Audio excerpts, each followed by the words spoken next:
परमेश्वर यीशु मसीह के नाम से। हम धन्यवाद देते हैं पिता परमेश्वर का कि उसने आज का एक सुंदर दिन हमें दिया है कि हम उसकी आराधना करने पाएँ, उसके भवन में इकट्ठे होने पाएँ। हम धन्यवाद देते हैं पिता परमेश्वर को कि आज उसके दिन में उसने हमें संभाला है, सुरक्षित रखा है, हर एक दुखों से तकलीफ़ों से बचा के रखा है। आइए इस समय में अपने मनों को तैयार करते हैं, प्रार्थना करते हैं पिता परमेश्वर, प्रभु होने दे पिता कि तेरी उपस्थिति हमारे बीच में उतरने पाए, तेरी पवित्र आत्मा की अगुवाई हमें मिलने पाए पिता परमेश्वर, क्योंकि हम जो कुछ भी करते हैं पिता, हम तेरी ही सामर्थ्य में बनकर कर पाते हैं पिता। हम तेरे बिना कुछ भी नहीं है प्रभु। हमारे जीवन में प्रभु, हमारे अंग अंग से प्रभु, हमारी सांस सांस से केवल तेरी और तेरी आराधना होती रहे पिता परमेश्वर। हर सुबह हर शाम प्रभु हम केवल तेरी ही आराधना करने पाए पिता। हम धन्यवाद करते हैं प्रभु इस समय के लिए, हर एक जन प्रभु जो इस समय जुड़ा हुआ है प्रभु, हम उसके लिए धन्यवाद करते हैं पिता परमेश्वर। तेरी आशीषों को हर एक जन के लिए मांगते हैं पिता। पिता हमारे बीच में अपना उपस्थिति को प्रकट कर पिता परमेश्वर, हम में से हर एक जन को अपनी पवित्र आत्मा से छू ले पिता। हम मिलकर प्रभु तेरी आराधना करते हैं, सारा आदर सारी महिमा तुझे देते हैं पिता, और इस प्रार्थना को मांगते हैं यीशु मसीह के पवित्र और सामर्थी नाम में, आमीन।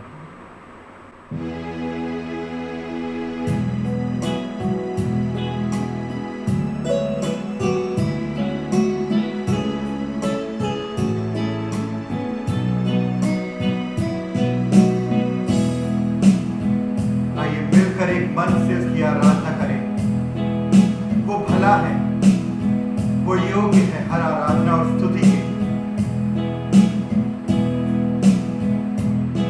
मेरी आंखों में, मेरी सांसों में, मेरे होठों पे, मेरी बातों पे, इस दिल की हर धड़कन में तू। मेरी आंखों में, मेरी सांसों में, मेरे होठों पे, मेरी बातों पे, इस दिल की हर धड़कन में तू। हर सुबह हर शाम गाएंगे यीशु नाम। हर सुबह हर शाम गाएंगे यीशु नाम। बोलो नाम यीशु नाम, यीशु नाम। बोलो नाम यीशु नाम, यीशु नाम। बोलो नाम यीशु नाम, यीशु नाम। बोलो नाम यीशु नाम, यीशु नाम। तुझे छोड़कर जाऊं कहाँ, तू है तो मैं हूँ यहाँ। अब ये लम्हा यहाँ हम जाए जरा, तेरे मेरे दरमियाँ। हर सुबह हर शाम गाएंगे यीशु नाम। हर सुबह हर शाम गाएंगे यीशु नाम। मेरे ही करीब आओ तुम यहाँ, पास बैठो ना मेरे जरा। मेरे ही करीब आओ तुम यहाँ, पास बैठो ना मेरे जरा।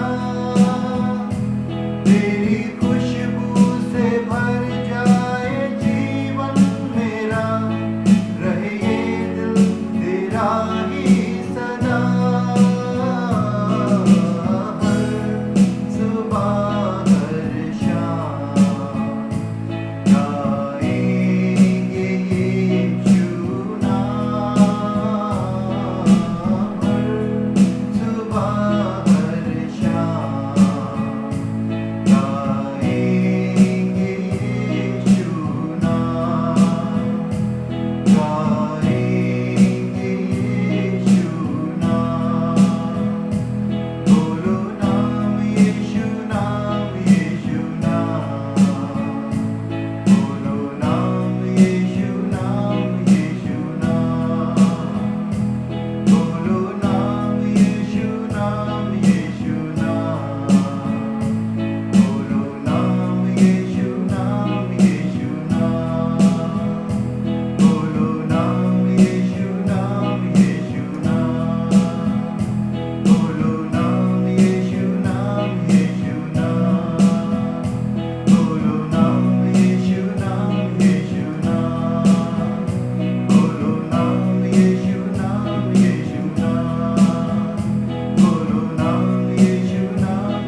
तेरा धन्यवाद करते हैं प्रभु तेरे सुंदर नाम के लिए जो तूने मुझे दिया है प्रभु।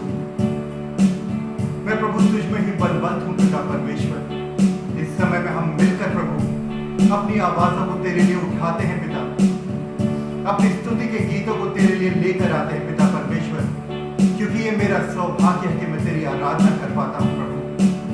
इससे बढ़कर कुछ और नहीं प्रभु कि मैं तेरे भवन में बैठकर तेरी आराधना कर पाऊँ पिता परमेश्वर।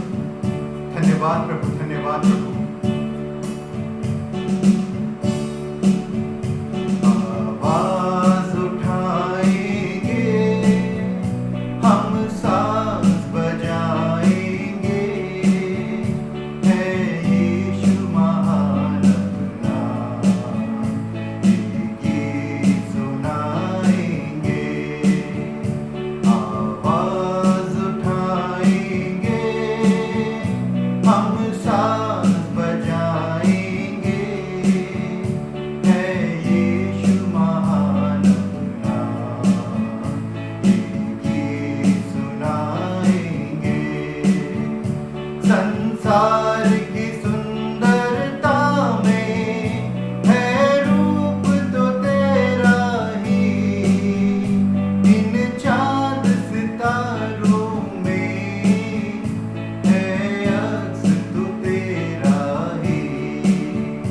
संसार की सुंदरता में है रूप तो तेरा ही, इन चांद सितारों में है अक्स तो तेरा ही। महिमा की तेरी बातें हम सबको बताएंगे, है यीशु महान अपना, ये गीत सुनाएंगे। दिल तेरा खजाना है, एक बात मोहब्बत का, था पा न सका कोई, सागर है तू उल्फत का। हम तेरी मोहब्बत से दिल अपना सजाएंगे, है यीशु महान अपना, ये गीत सुनाएंगे। आवाज उठाएंगे हम, सांस बजाएंगे, है यीशु महान अपना, ये गीत सुनाएंगे। ना देख सका हमको तू पाप के सागर में, और बन के मनुष्य आया आकाश से सागर में। मुक्ति का तू दाता है, हम सबको बताएंगे, है यीशु महान अपना, ये गीत सुनाएंगे। आवाज उठाएंगे।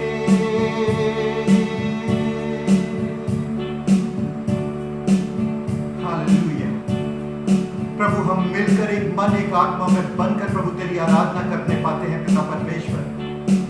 हम धन्यवाद करते हैं प्रभु तेरी उस पाक उपस्थिति के लिए जो मेरे बीच में हम लोगों के साथ इस समय में है पिता।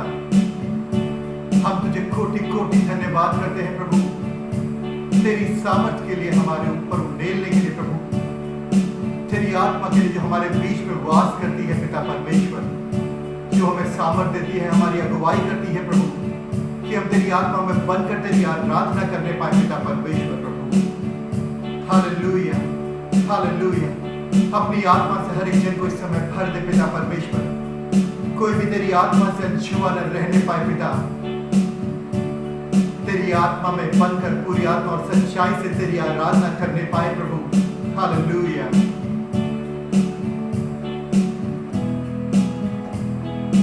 प्रभु इस समय में प्रभु हम अपने आप को तेरे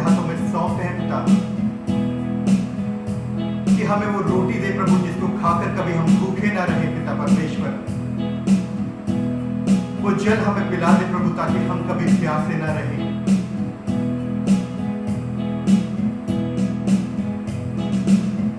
ऐसी रोटी दे मुझको, ऐसा पानी दे मुझको, ऐसी रोटी दे मुझको, ऐसा पानी दे मुझको, खाकर मैं भूखा न रहूं, खाकर मैं भूखा न रहूं, पीकर मैं प्यासा न रहूं।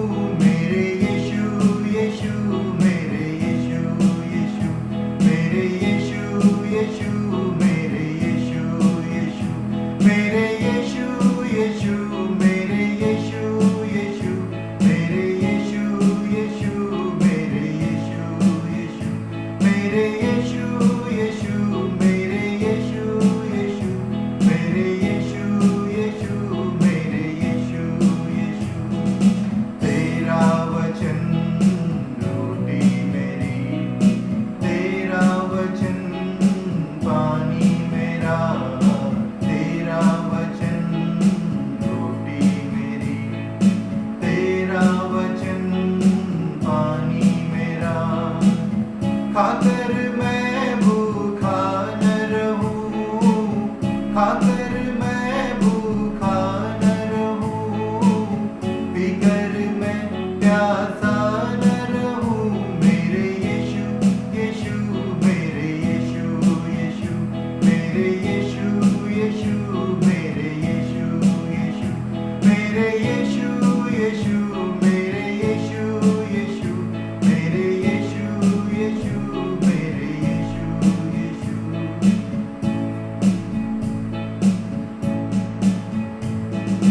तेरा मसा रोटी मेरी, तेरा मसा पानी मेरा, तेरा मसा रोटी मेरी, तेरा मसा पानी मेरा, खाकर मैं भूखा न रहूं, खाकर मैं भूखा न रहूं, पीकर मैं प्यासा न रहूं। मेरे यीशु यीशु, मेरे यीशु यीशु, मेरे यीशु यीशु, मेरे यीशु यीशु, मेरे यीशु यीशु, मेरे यीशु यीशु, मेरे यीशु यीशु, मेरे यीशु यीशु, मेरे यीशु यीशु, मेरे यीशु यीशु, मेरे यीशु यीशु, मेरे यीशु यीशु। यीशु मसीह रोटी मेरी, यीशु मसीह पानी मेरा, यीशु मसीह रोटी मेरी, यीशु मसीह पानी मेरा, खाकर मैं भूखा न रहूं, खाकर मैं भूखा न रहूं, पीकर मैं प्यासा न रहूं। मेरे यीशु यीशु, मेरे यीशु यीशु, मेरे यीशु यीशु, मेरे यीशु यीशु, मेरे यीशु यीशु, मेरे यीशु यीशु, मेरे यीशु यीशु, मेरे यीशु यीशु, मेरे यीशु यीशु, मेरे यीशु यीशु, मेरे यीशु यीशु, मेरे Yeshu Yeshu. Hallelujah hallelujah hallelujah. Yeshu Masih अपने मसा से समय हर एक जन को भर दे पिता परमेश्वर। तेरा वचन ही मेरी रोटी है, तेरा वचन ही मेरे लिए वो जल है प्रभु, जिसे खाकर जिसे पीकर मैं कभी भूखा और प्यासा नहीं होता प्रभु। तेरा वचन मुझे तृप्त करने वाला वचन है पिता परमेश्वर। मैं इस समय में प्रभु परमेश्वर तेरे हाथों में हर एक जन को सौंपता हूँ प्रभु। इस समय को तेरे हाथों में सौंपता हूँ पिता परमेश्वर, कि अपनी उपस्थिति से हर एक जन को भर दे प्रभु। हमारे हृदयों को तैयार कर पिता परमेश्वर, ताकि हम पिता तेरी आत्मा में बनकर तेरी उस बुद्धि को पाने पाए प्रभु, तेरे वचन को ग्रहण करने पाए, समझने पाए प्रभु, अपने जीवनों में अपनाने पाए पिता परमेश्वर। तेरा वचन मेरे जीवन में काम करने पाए पिता परमेश्वर। तेरा वचन प्रभु वो बीज होने पाए जो जब बोया जाता है प्रभु तो कई गुना फल को लाने वाला होने पाता है पिता परमेश्वर। धन्यवाद धन्यवाद धन्यवाद पिता परमेश्वर। मेरे मन को तैयार कर उस उपजाऊ भूमि की तरह प्रभु, जहाँ तेरा वचन जब बोया जाए प्रभु तो वो व्यर्थ ना जाए प्रभु। मैं इस समय में प्रभु सारा आदर सारी महिमा तुझे देता हूँ प्रभु। इस समय को तेरे आने वाले वचन को, तेरे दास को तेरे हाथों में सौंपता हूँ प्रभु, जो तेरे वचन को हमारे बीच में लेकर आते हैं पिता। अपनी आशीषें बरसा प्रभु, अपनी आत्मा का अभिषेक उन पर दे प्रभु। सारा आदर सारी महिमा तुझे देता हूँ प्रभु, और इस प्रार्थना को मांगता हूँ यीशु मसीह के पवित्र और सामर्थी नाम में। आमीन आमीन आमीन। हालेलुया। सबको जय मसीह की। प्रार्थना शुरू करने से पहले मैं सिर्फ एक वचन के अनुसार प्रार्थना करना चाहती हूँ, जिसमें लिखा है दूसरा इतिहास 7वां अध्याय उसका 14वां वचन, कि जब मेरी प्रजा के लोग दीन होकर मुझसे प्रार्थना करेंगे, अपने पापों की क्षमा मांगेंगे, मेरे दर्शन के खोजी होंगे, तो मैं उनके देश को जैसा का तैसा कर दूंगा। आज इस वचन के द्वारा ही हम सब मसीह लोगों को प्रार्थना करने की ज़रूरत है। आइए हम सर झुकाएं। उन बीमारों के लिए, तकलीफ में, परेशानी में चलने वाले लोगों के लिए हम प्रार्थना करेंगे। Hallelujah hallelujah. पवित्र सामर्थी परमेश्वर, अनादिकाल के परमेश्वर, आदि और अनंत के परमेश्वर, करुणामय दयामय परमेश्वर, प्रार्थना करते हैं प्रभु जी। इस कोविड बीमारी के द्वारा प्रभु जी बहुत से लोग प्रभु जी इन दिनों हॉस्पिटल में हैं प्रभु जी। प्रभु उन पे दया करिएगा प्रभु जी, अपने लहू से प्रभु जी उन्हें प्रभु चंगाई दीजिएगा प्रभु जी, क्योंकि आप चंगा करने वाले परमेश्वर है पिता। प्रभु दया करिएगा उन डॉक्टर्स और नर्सेस के लिए प्रभु जी, जिन्होंने प्रभु जी अपने घर बार को भूल के प्रभु जी हॉस्पिटल में प्रभु जी उन लोगों की सेवा कर रहे हैं जिन्हें वो जानते भी नहीं है प्रभु जी। होने दे पिता परमेश्वर, उन पर अपना जोरावर हाथ रखिए प्रभु जी, अपने लहू से छिदे हुए हाथ रख के प्रभु जी उन्हें स्ट्रेंथन कीजिए प्रभु जी। उन वर्कर्स को, उन पुलिस लोगों को प्रभु जी, जो इस वक्त प्रभु जी हम सब की सुरक्षा के लिए प्रभु जी घूम रहे हैं, फिर रहे हैं प्रभु जी, तकलीफ उठा रहे हैं प्रभु जी, उन पर दया कीजिएगा प्रभु जी। प्रभु प्रार्थना करते हैं प्रभु जी, इस बीमारी के द्वारा बहुत सी आत्माएं प्रभु जी चली गई है प्रभु जी।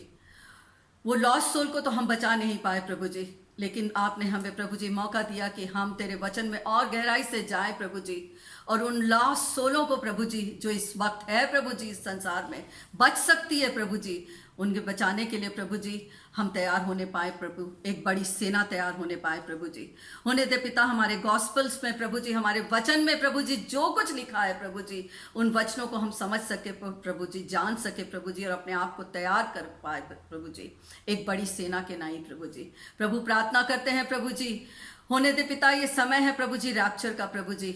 इस आंधी के द्वारा प्रभु जी जब तूने सारे संसार को शांत कर दिया प्रभु जी, वो आहट है प्रभु जी उस रैप्चर की प्रभु जी, कि तेरी बुलाहट है प्रभु जी। प्रभु होने दे हमारे मनों को तैयार कर प्रभु जी, सारे चर्चेस को तैयार कर प्रभु जी, सारी कलीसिया एक मन होकर प्रार्थना करने वाली हो प्रभु जी। तेरे विश्वास में, तेरी धार्मिकता में, तेरी करुणा में मांगते इस प्रार्थना को प्रभु, सुन और कबूल कर। आमीन।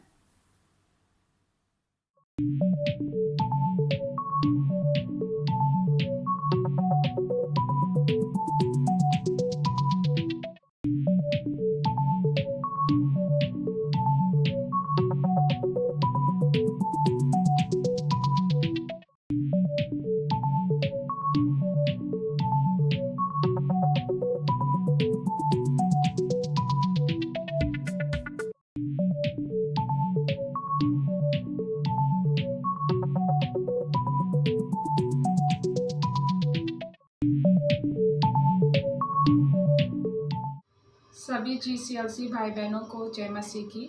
आज का जो वचन है वो इब्रानियों 12:25 से 29।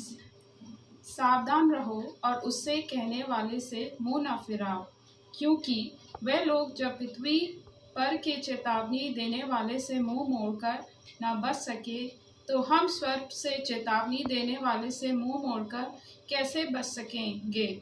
उस समय तो उसके शब्द ने पृथ्वी को हिला दिया, पर अब उसने यह प्रतिज्ञा की कि एक बार फिर मैं न केवल पृथ्वी को वरन आकाश को भी हिला दूंगा।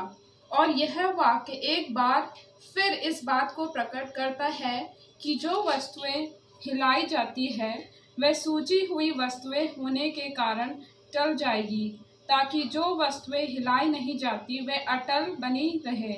इस कारण हम इस राज्य को पाकर जो हिलने का नहीं कृतज्ञ हो और भक्ति और भय सहित परमेश्वर की ऐसी आराधना करें जिससे वह प्रसन्न होता है, क्योंकि हमारा परमेश्वर भस्म करने वाली आग है। प्रभु यीशु के मधुर नाम से मैं आप सबों का स्वागत करता हूं। आज हमारे लिए एक बहुत ही अद्भुत मौका है कि हम परमेश्वर की ओर देखें, और जैसा कि आज जब हम वचन की ओर ध्यान देने जा रहे हैं, हमने मूल वचन को पढ़ा, इब्रानी उसके 12वें अध्याय उसके 25 से लेकर 28 तक। आज मैं जो वचन लेकर आपके बीच में आ रहा हूं, उस वचन का शीर्षक है परमेश्वर फिर से बोल उठा है। वर्तमान की परिस्थितियों की ओर देखकर हम मसीह होने के नाते हमें यह समझने की आवश्यकता है कि हम इन परिस्थितियों को किस परिप्रेक्ष्य में देखते हैं। दुनिया जिस परिप्रेक्ष्य में देखते हैं वो परिप्रेक्ष्य में एक आत्मिक व्यक्ति नहीं देखता, क्योंकि हमें वचन, जिंदा परमेश्वर के वचन का ज्ञान है।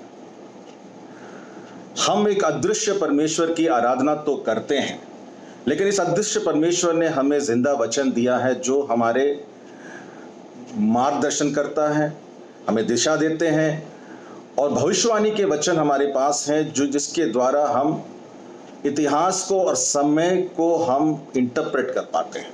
अदृश्य परमेश्वर तो है, लेकिन हमें से अक्सर लोग जो विश्वासी हैं, हम परमेश्वर को ज़्यादातर एक प्रेम का परमेश्वर, अनुग्रह का परमेश्वर, करुणा का परमेश्वर प्रतीक समझते हैं। जैसा कि भजन संहिता 145 के 8 में लिखा है, यहोवा अनुग्रहकारी और दयालु, विलंब से क्रोध करने वाला और अति करुणामय परमेश्वर है। जी हाँ, वो विलंब से क्रोध करने वाला, अनुग्रहकारी और प्रेम करने वाला परमेश्वर है। और हमने परमेश्वर के बारे में एक चित्र अपने मस्तिष्क में, अपने जीवनों में एक व्यवस्थित तरीके से उसे एक ढांचे पर बांध रखा है। We have put God in a slot। एक खांचे में हमने परमेश्वर को बांध रखा है, और इस बारे में हमें सोचने की आवश्यकता है। हम सबों की सोच में वो दूर स्वर्ग राज्य में बैठकर हम पर कृपा दृष्टि रखता है। ये सोच में कोई गलती नहीं है। वो प्रेम का प्रतीक है, बिल्कुल सही सोच है। वो अनुग्रहकारी, दयालु, करुणामय और विलंब से क्रोध करने वाला परमेश्वर है, वो भी बिल्कुल ठीक है। और वो हमारी आराधना का वस्तु है, सब्जेक्ट है, ये भी बिल्कुल ठीक है। लेकिन हम परमेश्वर के विषय में कुछ बातों को जानबूझकर अनजान बने रहना चाहते हैं, क्योंकि ये बातें हमारे स्टेटस को, यानी कि यथास्थिति को चुनौती देता है, उसे डिस्टर्ब करता है। कुछ अनकंफर्टेबल सच्चाइयां हैं जो हमारे जीवन के अंदर है परमेश्वर के विषय में, जिसे हम ज़्यादा गौर करने की ज़रूरत नहीं समझते। जैसे कि वो अति पवित्र परमेश्वर है, और हम विश्वासियों को अपनी पवित्रता का प्रतिबिंब के रूप में इस संसार में रख छोड़ा है। हम इस बात की ओर ज़्यादा गौर नहीं करते। हम इस बात की ओर भी ज़्यादा गौर नहीं करते कि वो जलन करने वाला परमेश्वर है, और हम इस बात पर भी गौर नहीं करते कि वो भस्म करने वाला आग है, कि वो हमारे चाल चलन और प्रतिदिन दिनचर्या में गंभीर रुचि रखता है, क्योंकि परमेश्वर के लिए हमारा बुलाहट ज़्यादा महत्वपूर्ण है। और वो अपनी कल्पनाओं को न केवल संसार में परंतु हमारे जीवन में पूरा करना चाहता है। ये कुछ सच्चाइयां हैं जिस पर हम ज़्यादा गौर करना, ध्यान करना पसंद नहीं करते, क्योंकि हमारे लिए वो परेशानी और डिस्टर्बेंस उत्पन्न करता है, क्योंकि हमने परमेश्वर को एक ढांचे में बांध रखा है, एक खांचे में बंद रखा है जो हमारे लिए कंफर्टेबल है, हम उसमें प्रसन्न रहते हैं। लेकिन आपको पता है प्रिय भाई और बहन, परमेश्वर जब मनुष्य जाति, मानव जाति परमेश्वर से ज्यादा दूर होने लगता है, ड्रिफ्ट करने लगते हैं, परमेश्वर हमारे वर्तमान में वो इंटरवीन करता है, वो हस्तक्षेप करते हैं। इतिहास इस बात का गवाह है कि जब जब मानव जाति परमेश्वर की मूल कल्पनाओं को विकृत करने की कोशिश की, तब तब परमेश्वर सीधे और प्रत्यक्ष और अप्रत्यक्ष रूप से हमारे दिनचर्या और जीवन के सफर में उन्होंने हस्तक्षेप की। वो ईदन की बागीचे की घटना हो, या सोदोम और गोमोरा की घटना हो, या इजरायली जनों की घटना हो जब वो मरुभूमि से गुजर रहे थे, या प्रभु यीशु के पहले आगमन का विषय हो, हर एक परिस्थिति में हम देखते हैं कि परमेश्वर प्रत्यक्ष रूप से मानव जाति के दिनचर्या में, वर्तमान में प्रत्यक्ष रूप से वो हस्तक्षेप कर इंटरवीन करते हैं। मेरा मानना है कि आज भी जिस परिस्थितियों से हम गुजर रहे हैं, यहां पर कहीं ना कहीं परमेश्वर हमारे वर्तमान में घुसकर परिस्थितियों को हिला रहे हैं। वो परिस्थितियों से हमसे बातें कर रहे हैं, और वो इसलिए कि हम कहीं ना कहीं, वो मसीही हो या गैर मसीही हो, हम परमेश्वर के दिए गए मार्गों से हम दिन प्रतिदिन दूर होते जा रहे हैं। रोमी पहला अध्याय उसके 18 से 25 में एक अद्भुत चित्र वहां पर किस प्रकार मानव जाति परमेश्वर से दूर हो गए उसके बारे में लिखा है। आइए उसको पढ़े। वहां पर लिखा है रोमी पहला अध्याय उसके 18 से 25 तक, परमेश्वर का क्रोध तो उन लोगों के सब अभक्ति और अधर्म पर स्वर्ग से प्रकट होता है जो सत्य को अधर्म से दबाए रखते हैं, इसलिए कि परमेश्वर के विषय का ज्ञान उनके मनों में प्रकट है, क्योंकि परमेश्वर ने उन पर प्रकट किया है। क्योंकि उसके अनदेखी गुण अर्थात उसके सनातन सामर्थ और परमेश्वरत्व जगत की सृष्टि के समय से उसके कामों के द्वारा देखने में आते हैं, यहां तक कि वे निरुत्तर है। इस कारण कि परमेश्वर को जानने पर भी उन्होंने परमेश्वर के योग्य बढ़ाई और धन्यवाद नहीं किया, परंतु व्यर्थ विचार करने लगे, यहां तक कि उनकी निर्बुद्धि मन अंधेरा हो गया। वे अपने आप को बुद्धिमान जताकर मूर्ख बन गए और अविनाशी परमेश्वर की महिमा को नाशमान मनुष्य और पक्षियों और चौपायों और रेंगने वाली जंतुओं की मूर्त की समानता में बदल डाला। इस कारण, देखिए गौर कीजिए, इस कारण परमेश्वर ने उन्हें उनके मन की अभिलाषाओं के अनुसार अशुद्धता के लिए छोड़ दिया कि वे आपस में अपने शरीरों का अनादर करें, क्योंकि उन्होंने परमेश्वर की सच्चाई को बदलकर झूठ बना डाला और सृष्टि की उपासना और सेवा की, ना कि सृजनहार की जो सदा धन्य है। परमेश्वर का वचन है। परमेश्वर बड़े ही गंभीर ढंग से एक न्याय का वचन हमें दिया है, किस प्रकार मानव जाति परमेश्वर से दूर होने के कारण न्याय हमारे पास आते हैं। और आज जो परिस्थिति कोविड-19 के चलते जो परिस्थितियां हो रही है हमारे बीच में, मेरा मानना है कि परमेश्वर बोल रहे हैं। यहां पर एक संदेश है, दुनिया के लिए भी संदेश है, मसीह जनों के लिए भी संदेश है। ध्यान दीजिएगा, जब परमेश्वर बोलता है, यह संदेश हर समय दो तरफा होते हैं। एक तरफ उनका संदेश संसार के प्रति न्याय का होता है, तो दूसरे तरफ विश्वासियों और कलीसिया के प्रति चेतावनी की होती है। अक्सर परमेश्वर का क्रोध का प्रकोप दोनों समूह पर बराबरी से पड़ते हैं। इतिहास इस बात का प्रमाण देता है, बाइबल पढ़िए उत्पत्ति की किताब से, इतिहास इस बात का प्रमाण देता है कि धर्मी और अधर्मी दोनों परमेश्वर के क्रोध और न्याय के अधीन नीचे आ गए। शायद हमें ऐसा लगता है कि परमेश्वर को इस तरह हमारे प्रति अन्याय नहीं करना चाहिए, हमने तो संसार के समान कोई विकृत कार्य किए नहीं। लेकिन ऐसे तर्क देते समय हम यह भूल जाते हैं कि परमेश्वर ने हमें जगत के ज्योति और नमक के रूप में ठहराया है, और कहीं ना कहीं संसार के जो नैतिक पतन हो रहे हैं, इसके लिए हम जो संसार के ज्योति और नमक है, हम जिम्मेदार हैं।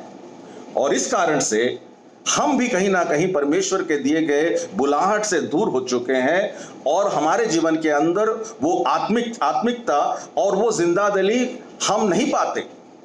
इस कारण से परमेश्वर इब्रानी 12 के 25 में जैसे जो मूल वचन है उस पर हम गौर करेंगे, वहां पर लिखा है कि परमेश्वर एक बार फिर बोल बैठा, God has spoken once more. 25वीं आयत को अगर हम देखें, आज का मूल वचन इब्रानी 12 उसके 25 को जरा देखें।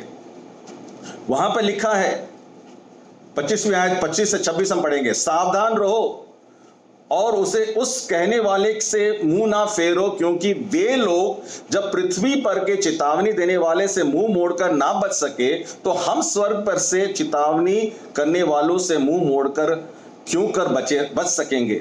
उस समय तो उसके शब्द ने पृथ्वी को हिला दिया, पर अब उसने यह प्रतिज्ञा की है कि एक बार फिर मैं केवल पृथ्वी को नहीं पर वरन आकाश को भी हिला दूंगा। एक हिलाने का चित्र है यहां पर प्रियजनों। और यहां लिखा है 25वें आयत पर कि वे लोग जब पृथ्वी पर की चेतावनी देने वाले से मुंह मोड़कर नहीं बच सके, तो हम कैसे मुंह मोड़ सकते हैं। ये किस वे लोग की बात कर रहे हैं यहां पर वचन इब्रानी के लेखक किस वे लोग की बात कर रहे हैं। Which people are is he talking about, ये लोग कौन है। ये जब हम इब्रानी के इसके पहले के कुछ आयतों को अध्यायों को पढ़ते हैं तो हमें इसके गहराई और इसके अर्थ को समझ में आता है। अगर हम इब्रानी की किताब को ध्यान से अध्ययन करेंगे तो हम देखते हैं कि यहां पर इसके लेखक ने पुरानी वाचा यानी कि पुराने नियम की वाचा और नए नियम की वाचा जो प्रभु यीशु मसीह में रचा गया है, इन दोनों की तुलना की गई है वहां पर इब्रानी की किताब में शुरू से लेकर अंत तक। और लेखक ने इस बात को स्थापित किया है कि कैसे नई वाचा जो प्रभु यीशु के लहू के द्वारा लिखा गया है, कैसे वो पुराने वाचा से श्रेष्ठ है। जैसे कि इब्रानी 9 के 24 और 25 में लिखा है, क्योंकि मसीह ने उस हाथ के बनाए हुए पवित्र स्थान में जो सच्चे पवित्र स्थान का नमूना है प्रवेश नहीं किया, पर स्वर्ग में ही प्रवेश किया, ताकि हमारे लिए अब परमेश्वर के सामने दिखाई दे। यह नहीं कि वो अपने आप को बार बार चढ़ाए, जैसा कि महायाजक प्रतिवर्ष दूसरे का लहू लिए पवित्र स्थान में प्रवेश किया करता है। यीशु की तुलना यहां पर एक महायाजक से किया गया है। और हम देखते हैं कैसे यीशु का बलिदान होना और यीशु हमारे लिए एक महायाजक बनकर एक बार के लिए, सनातन काल के लिए, अनंत काल के लिए हमारे लिए एक बलिदान हो गए, और इस कारण से वो बार बार चढ़ाए नहीं जाते। उसी प्रकार इब्रानी 4 के 15 और 16 को भी हम जरा ध्यान दें, क्योंकि हमारा ऐसा महायाजक नहीं जो हमारी निर्बलता में हमारे साथ दुखी ना हो सके, वरन वह सब बातों में हमारी नाई परखा तो गया तो भी निष्पाप निकला। इसलिए आओ हम अनुग्रह के सिंहासन के निकट हिया बांधकर चले कि हम पर दया हो और अनुग्रह पाए, जो आवश्यकता के समय हमारी सहायता करे।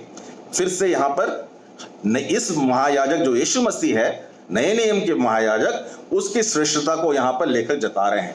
इब्रानी 12 के 24-25 हमने पढ़ा, 25 से पढ़ा था, 24 में आयत वहां पर लिखा है, और नई वाचा के मध्यस्थ यीशु और छिड़काव के उस लहू के पास आए जो हाबिल के लहू से उत्तम कहा जाता है। It is more superior to the blood of able. और प्रियजनों, पूरे इब्रानी की किताब में नई वाचा की श्रेष्ठता के बारे में लिखा गया है।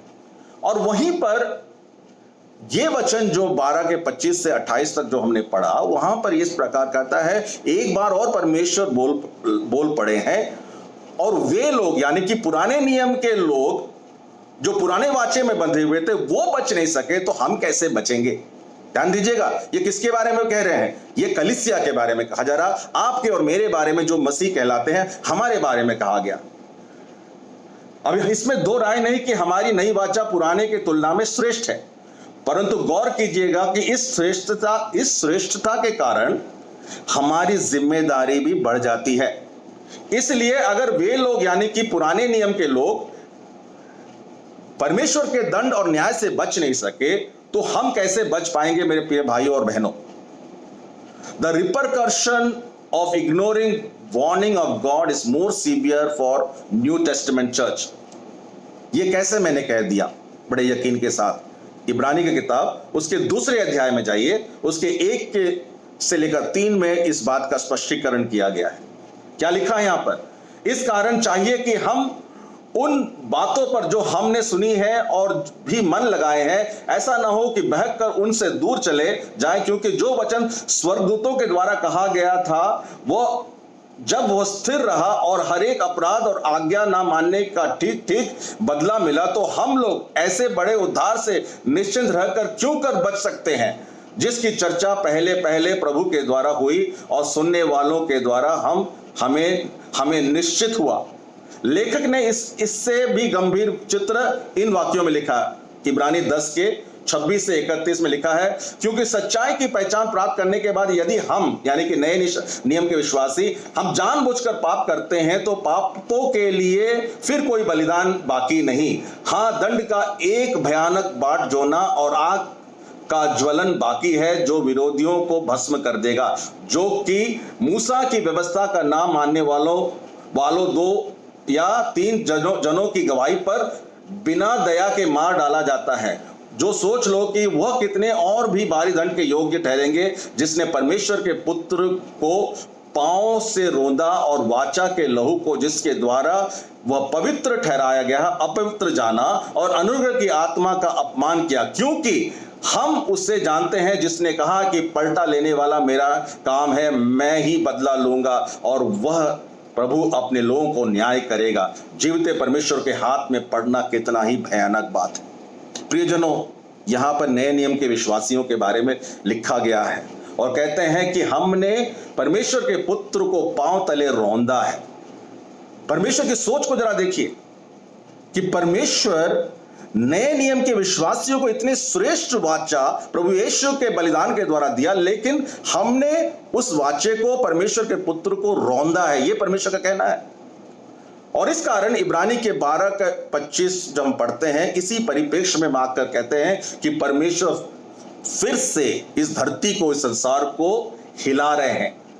क्यों हिला रहे हैं? ताकि हम और आप सुन पाए। विश्वासी, अविश्वासी, मसीही, गैर मसीह दोनों के लिए संदेश है। लेकिन आज मेरा विषय है कि मसीह जनों के लिए परमेश्वर का क्या संदेश है। 25 और 26 तो हमने पढ़ा इब्रानी 12 के।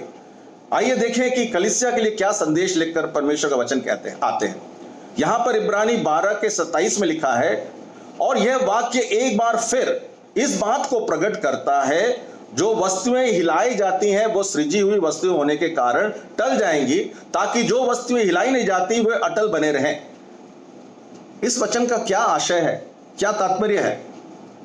मेरा मानना है कि ये जो कोविड-19 के कारण जो परिस्थितियां उत्पन्न हुई हैं सारे संसार के अंदर, ना केवल हमारे देश के अंदर, सारे संसार के अंदर, हम समय के इस मानव जाति के इतिहास के एक महत्वपूर्ण पड़ाव पर आ खड़े हुए हैं। एक माइलस्टोन टाइम है, एक महत्वपूर्ण मौके पर हम आके खड़े हुए, एक ऐसा टाइम पर जहां पर इतिहास रचे जा रहे हैं, इतिहास बनाए जा रहे हैं, और हम सबों को परमेश्वर ने इसमें सहभागी होने का मौका दिया।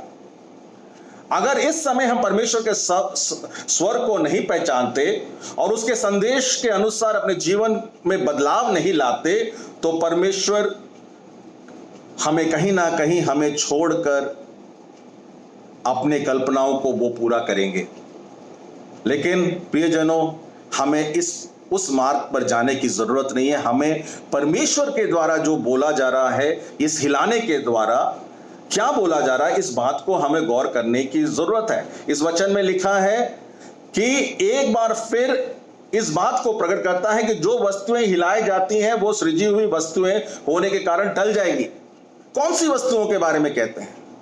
कौन सी वस्तुएं हैं जिसको हमने अपने जीवन में परत के समान उसे अपने जीवन में बनने का मौका दिया है? ऐसी कई सारी बातें हैं। ये वचन कहता है वो सृष्टि की बातें हैं, वर्तमान सृष्टि की बातें हैं, जिसको हमने अपने ऊपर एक मजबूती का अनुमति दे दिया है, और वो सारी बातें हमारे जीवन में इतने परत बना चुके हैं कि इस कारण हम परमेश्वर के स्वर को और परमेश्वर के दिए गए मार्गों से हम भटक चुके हैं।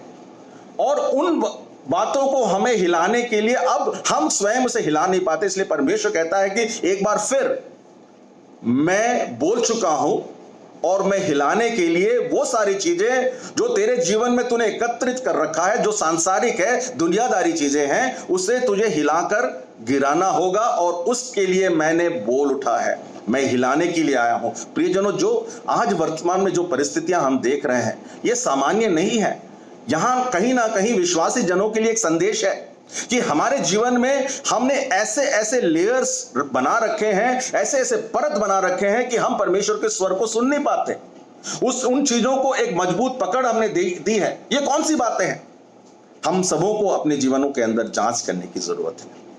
मुझे जरूरत है, आपको जरूरत है, मेरे परिवार को जरूरत है। क्या विषय हो सकता है? ये हो सकता है ये हमारी आत्मनिर्भरता, इंडिपेंडेंस। वचन अगर आप पढ़ेंगे यिर्मयाह की किताब उसके 17वें अध्याय, तो वहां पर आत्मनिर्भरता कितना एक श्राप है इसके विषय में वहां पर लिखा गया। हो सकता है ये धन दौलत और संपत्ति जो आशीष है परमेश्वर ने हमें दिया है, उस पर हमने परमेश्वर के स्थान पर उनसे ज्यादा भरोसा किया। हो सकता है ये परत एक दूसरे के प्रति द्वेष भाव रखने के कारण हो। हम एक दूसरे के प्रति अच्छे भाव नहीं रखते। मेल मिलाप के स्थान पर झगड़े, दरार और फूट को बढ़ाने का काम किया हमने, कलीसिया के अंदर, कलीसिया के बाहर भी। हो सकता है ये कारण हो। मैं किसी व्यक्ति के विशेष में मैं नहीं कह रहा हूं, मैं कह रहा हूं जो आत्मा मुझे बता रहे हैं, मैं उन विषयों को आपसे उजागर कर रहा हूं। हो सकता है एक दूसरे को लड़खड़ाते समय प्रेम से संभालने के बजाय हम उनके गलतियों को उजागर कर पीठ पीछे बोलते हो। या हो सकता है वो हमारे जीवन के अभिमान, अपने बल, अपने शरीर के बल, शक्ति, अपने दिखावट, इस कारण जो अभिमान और घमंड है, मुझे नहीं पता किस प्रकार का परत हमने अपने जीवन में बना रखा है। लेकिन मुझे यह तो समझ आ रहा है कि ये बातें इतनी गंभीर है कि परमेश्वर को फिर से बोलना पड़ा।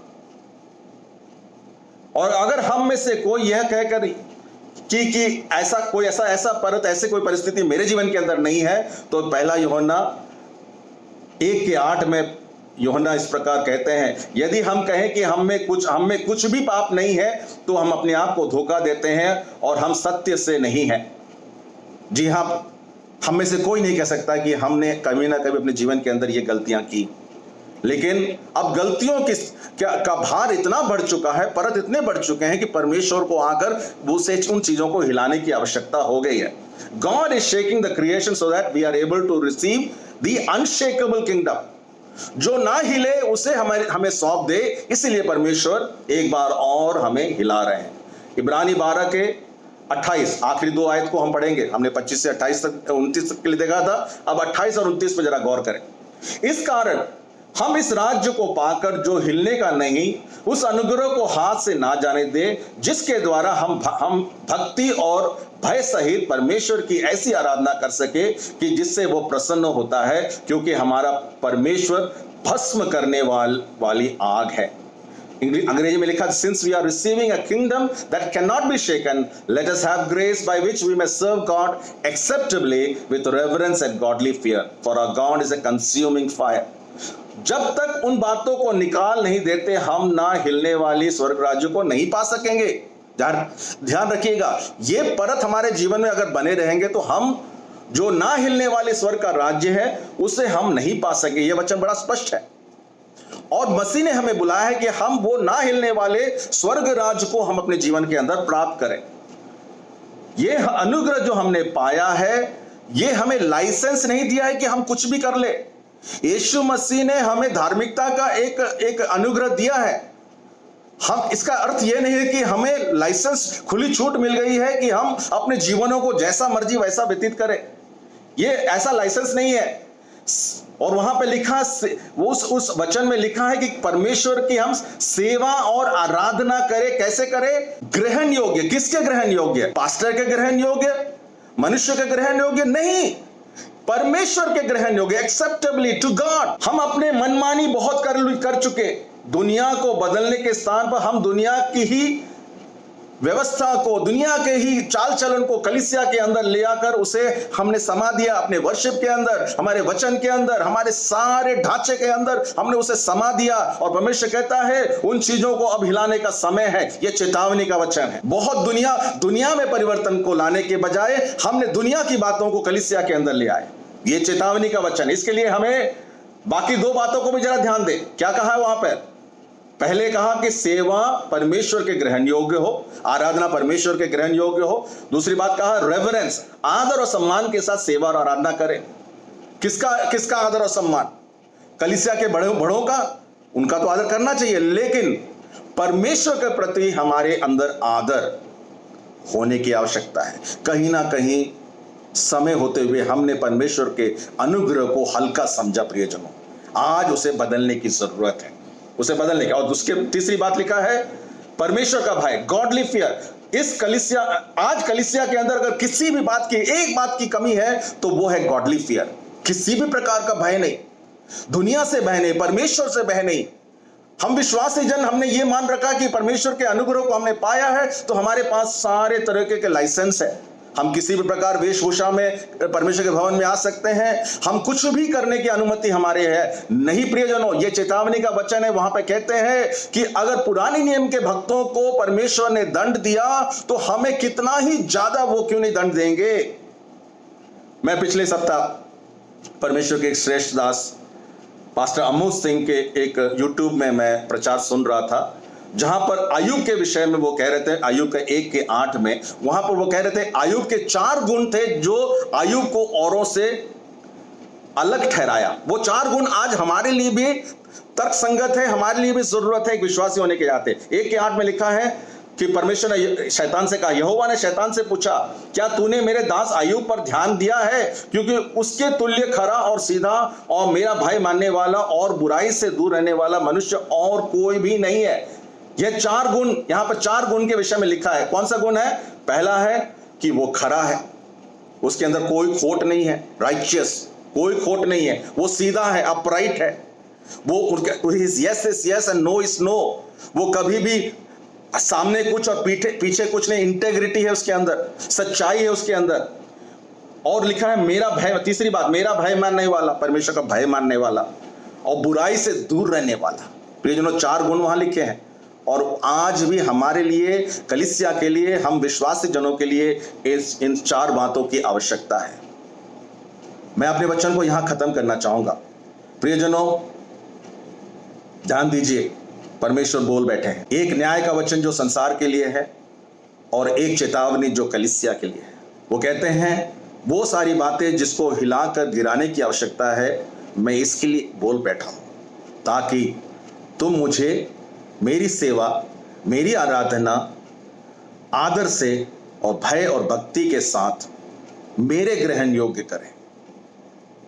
गौर कीजिए कलीसिया, अपने अपने जीवनों को जांचे। आइए अपनी आंखों को बंद करें, हम 2 मिनट में प्रार्थना में जाएंगे और परमेश्वर से कहें, परमेश्वर, मैं खुली किताब की तरह अपने आप को तेरे हाथ में रखता हूं, तू मेरे जीवन में काम कर प्रभु जी।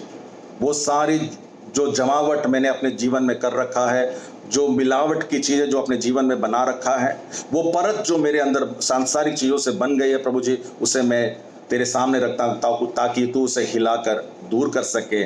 और प्रभु जी, तेरी सेवा और आराधना मैं प्रभु जी अनुग्रह पाकर ग्रहण योग्य तरीके से मैं कर पाऊं प्रभु जी, भय और भक्ति के साथ। क्या आप मेरे साथ प्रार्थना करेंगे? हे पिता परमेश्वर, आज के इस वचन के लिए तुझे धन्यवाद देता हूं प्रभु जी।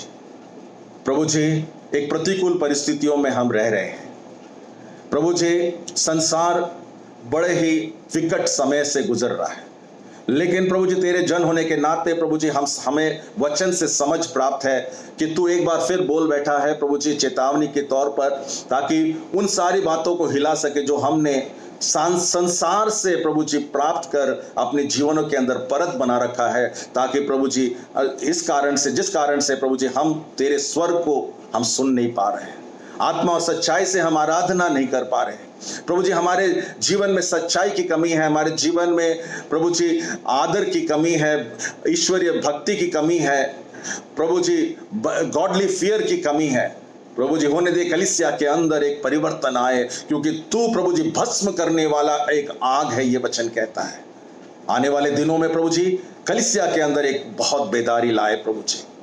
प्रभु जी, हम अपने आप को GCLC कलीसिया अपने आप को तेरे हाथ में सौंपते हैं कि प्रभु जी तू हमारे बीच में एक काम कर, एकता की आत्मा दे प्रभु जी, एक दूसरे को संभाल कर प्रेम से चलाने वाले एक एकता की आत्मा हमारे अंदर दे प्रभु जी। प्रभु जी, तू महान परमेश्वर है और तू इतिहास को बदलने वाला परमेश्वर है। कोविड-19 का अंत होगा, क्योंकि प्रभु जी तूने सारे बीमारियों को अपने पांव तले कर दिया है। यीशु के नाम से तेरे जन होने के नाते हम अब कोविड-19 को आज्ञा देते हैं कि वो अपने मार्ग पर ही रुक जाए यीशु के नाम से। आज के बोले गए वचन पर तेरे अनुग्रह हो प्रभु जी। जितने ने प्रभु जी इस वचन को सुना, प्रभु जी उनके जीवन में तू काम करे, और प्रभु जी आने वाले दिनों में प्रभु जी और मजबूती, आत्मिक मजबूती में प्रभु जी तू हमें ले जाए कलीसिया के तौर पर। सारी आदर और महिमा तुझे देते हैं, यीशु मसीह के नाम से मांगते हैं, आमीन। आप सबों को परमेश्वर इस वचन के द्वारा बहुत बहुत आशीष दे। धन्यवाद।